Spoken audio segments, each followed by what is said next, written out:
Right now, as you're watching this video, there's a 50% chance you don't actually exist. No, I'm not having an existential crisis. Well, maybe a little, but according to some of the world's smartest people, we might all be living inside a giant computer simulation. And the evidence? It's more convincing than my excuses for being late to work. Stick around, because by the end of this video, you'll either question everything you know about reality, or you'll think I've completely lost my marbles. Spoiler alert, both might be true. But here's the kicker. If we are in a simulation, you're about to learn some mind-blowing secrets that might just break the internet, or break reality. Either way, it's going to be fun. So what exactly is simulation theory? Imagine if the Matrix had a baby with a philosophy textbook, and that baby grew up to become a legitimate scientific hypothesis. That's basically what we're dealing with here. The idea is simple, yet brain-melting. Our entire universe, including you, me, and that embarrassing thing you did in 3rd grade, might be running on some cosmic computer. Think of it like this. We create video games with characters who think they're real. What if we're just NPCs in someone else's game? And before you say that's impossible, remember that people once thought the Earth was flat, that flight was impossible, and that pineapple belonged on pizza. Look how those turned out. Well, okay, the jury's still out on that last one. But seriously, this isn't just some random internet conspiracy theory. We're talking about a legitimate philosophical and scientific hypothesis that's been debated in academic journals, tech conferences, and probably some very intense dinner parties. The basic premise is that if advanced civilizations can create realistic simulations of conscious beings, then there would be many more simulated beings than real ones. And statistically speaking, you're more likely to be one of the many rather than one of the few. This mind-bending theory didn't come from some sci-fi movie. It came from a Swedish philosopher named Nick Bostrom in 2003. And no, that's not a made-up name, though it does sound like a villain from a Bond movie. Bostrom's argument is elegantly simple, which is probably why it's so terrifying. He proposed that any civilization that becomes technologically advanced would probably run ancestor simulations, basically historical recreations of their past. Think of it like your ancestors playing The Sims, but instead of little green diamonds above their heads, we get existential dread. Here's where the math gets scary. If civilizations can run thousands or millions of these simulations, then statistically speaking, there are way more simulated beings than real ones. It's like a cosmic lottery where almost all the tickets are fake, but the fake tickets don't know they're fake. The odds of being one of the real ones, not great. Bob, not great. Bostrom called this the trilemma. Either civilizations destroy themselves before reaching simulation capability, they lose interest in running ancestor simulations, or we're almost certainly living in one. It's like being offered 3 doors, and behind 2 of them is the end of civilization. And behind the 3rd is the revelation that nothing you know is real. Talk about your lose-lose-lose situation. But wait, it gets weirder. Bostrom didn't even argue that we are in a simulation, just that we can't rule it out. It's like he handed us a philosophical time bomb and said, "Here, think about this for the rest of your life." Thanks, Nick. Really helpful. Now, if a Swedish philosopher wasn't enough to convince you, how about the guy who shoots cars into space for fun? Elon Musk famously said, "The odds we're living in base reality are billions to 1 against."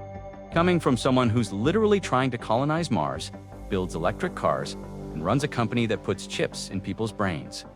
That's either profound wisdom or the result of way too much caffeine and not enough sleep. Musk's logic is actually pretty solid, which is either comforting or terrifying depending on your perspective. Look at video games. We went from Pong, which looked like 2 rectangles having an argument, to photorealistic virtual worlds in just 50 years. If technology keeps advancing at this rate, we'll soon create simulations so realistic that the beings inside them develop their own consciousness. And here's where it gets really wild. If we can create conscious beings in simulations, what's stopping us from creating beings who also create simulations? It's like Russian nesting dolls, but with existential dread. We could have simulations within simulations within simulations. It's turtles all the way down, except the turtles are questioning whether they're real turtles.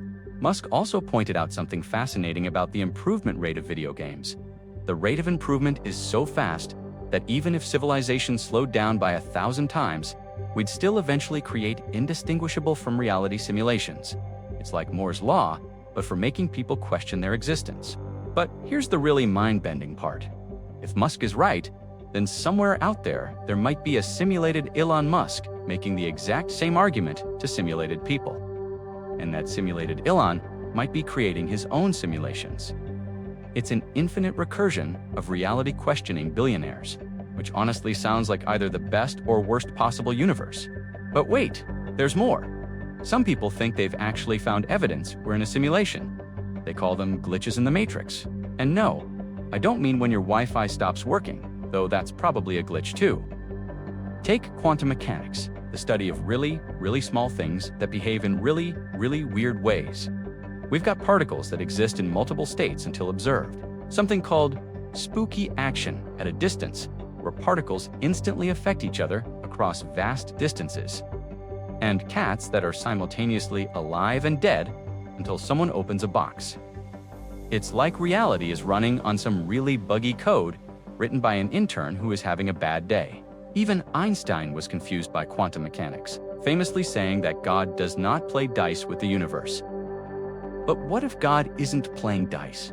What if God is running a simulation with random number generators? That would explain why quantum mechanics seems so random and counterintuitive. It's not mysterious physics, it's just cosmic computing shortcuts. Then there's the Planck length, the smallest possible measurement in our universe. Below this scale, space and time become meaningless. It's like reality has pixels. Coincidence? I think not. It's like discovering that the universe has a maximum resolution setting, just like your computer monitor. Maybe we're all living in 4K reality, and somewhere out there, there's an 8K universe laughing at our pixelated existence. And don't get me started on how perfectly fine-tuned our universe is. The fundamental constants, things like the speed of light, the strength of gravity, and the mass of an electron, are so precisely calibrated that if they were even slightly different, stars wouldn't form, planets wouldn't exist, and your morning coffee would be impossible. It's like someone carefully adjusted all the settings in the universe's options menu to make sure everything works just right. Some scientists call this the fine-tuning problem, but simulation theorists call it evidence. Why would our universe be so perfectly calibrated for life, unless someone designed it that way? It's like finding out that all the traffic lights in your city are programmed to turn green just as you approach them. Too convenient to be coincidence. Now, before you start questioning whether your pet goldfish is actually a sophisticated AI with a really convincing backstory, let's hear from the skeptics. And trust me, they have some pretty solid arguments. Or should I say, they have some pretty real arguments. First up, the consciousness problem. We still don't understand how our brains create awareness and subjective experience. How can we simulate something we don't even understand? It's like trying to bake a cake when you don't know what cake is, don't have a recipe, and aren't even sure if ovens exist. We might be able to simulate behavior that looks conscious, but simulating actual subjective experience, that's a whole different level of complicated. Then there's the computational power problem, and this one's a doozy. Simulating a universe down to the quantum level would require more computing power than all the matter in the universe. It's like trying to fit an elephant into a matchbox. Theoretically possible if you had infinite time and really tiny elephants, but practically ridiculous. Some skeptics argue that the simulation hypothesis is unfalsifiable, meaning there's no way to prove it wrong. In science, that's usually a red flag. It's like saying invisible unicorns exist, but you can't see them because they're invisible. Technically possible, but not very useful scientifically. There's also the paradox problem. If we're in a simulation, then the beings running our simulation must also question whether they're in a simulation. And the beings running their simulation must wonder the same thing. It's an infinite regress of doubt that makes your head hurt and your philosophy professor very happy. But perhaps the strongest argument against simulation theory is simply this. Even if we are in a simulation, does it actually matter? If our experiences feel real to us, if our relationships matter to us, if pizza still tastes good, then what difference does it make whether we remade of atoms or code? But here's where it gets really interesting. And by interesting, I mean keep you awake at night interesting. Some scientists think we might actually be able to test if we're in a simulation. It's like finally being able to check if you're dreaming, except the stakes are slightly higher than just figuring out if you remembered to wear pants to school. The idea is that any simulation, no matter how advanced, would need to use shortcuts to save processing power. Think about video games. They only render the details you're looking at. Use lower resolution for distant objects, and sometimes things pop into existence when you get close enough. If our universe is a simulation, it might use similar tricks. Scientists have proposed looking for these computational shortcuts in our reality. For example, if space-time has a granular structure at the smallest scales, that might be evidence of pixelated reality. Some researchers are even looking for patterns in cosmic rays that might reveal the underlying computational grid of our universe. Another approach is to look for inconsistencies in physical laws. If reality is simulated, there might be places where the code doesn't quite work perfectly, like finding a place where gravity works slightly differently, or where the speed of light isn't quite constant. These would be the cosmic equivalent of finding a texture that didn't load properly in a video game. But here's the catch, and it's a big one. If we're in a simulation and we figure it out, what happens next? Do we get deleted like a corrupted file? Do we blue screen the universe?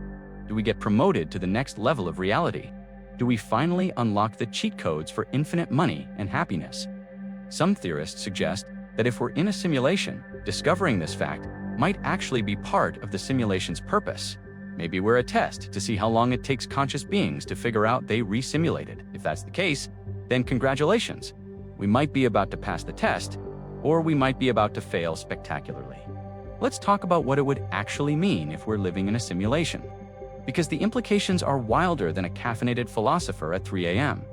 First, there's the question of who's running the show. Are we entertainment for some advanced civilization? Are we a historical recreation? Are we just a really elaborate screensaver? Maybe we're like the Truman Show, but instead of one person being unknowingly filmed, it's literally everyone in existence. I hope we're at least getting good ratings. Then there's the moral dimension.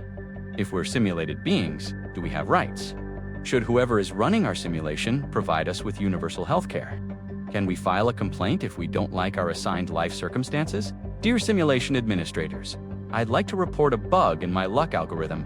Please fix. Signed, everyone. There's also the possibility that we're not the main characters in this cosmic game. Maybe we're just background NPCs in someone else's adventure. You know how in video games, the background characters have their own little routines, but they're not really important to the main story. Yeah, that could be us. We're just digital people living our digital lives, while the real action happens somewhere else. But here's a comforting thought. If we are in a simulation, whoever designed it clearly cares about the details. They included things like the taste of chocolate, the feeling of a warm hug, the satisfaction of finally understanding a difficult concept, and the pure joy of a perfectly timed joke. If we're simulated by beings with excellent taste in experiences.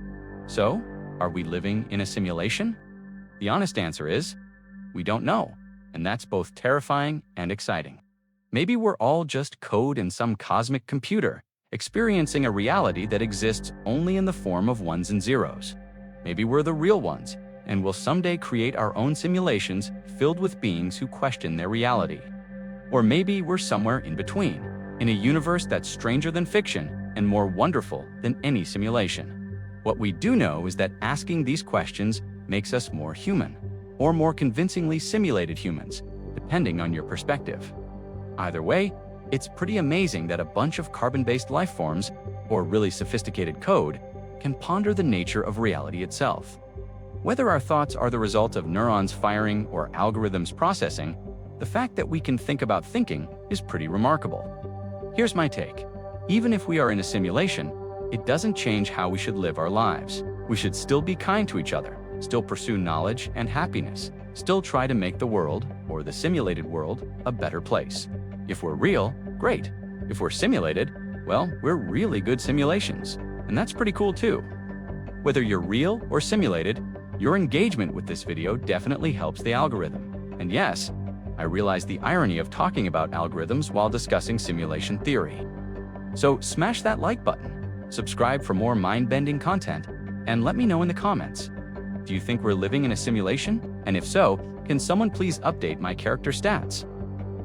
Until next time, keep questioning reality, because if we are in a simulation, at least we're in one, with cute cat videos, incredible sign sets, and the inexplicable joy of finding money in old pants pockets. That's gotta count for something, right? Because why stop at questioning one reality when you can question infinite realities. Trust me, it's a trip that makes simulation theory look straightforward. Stay curious.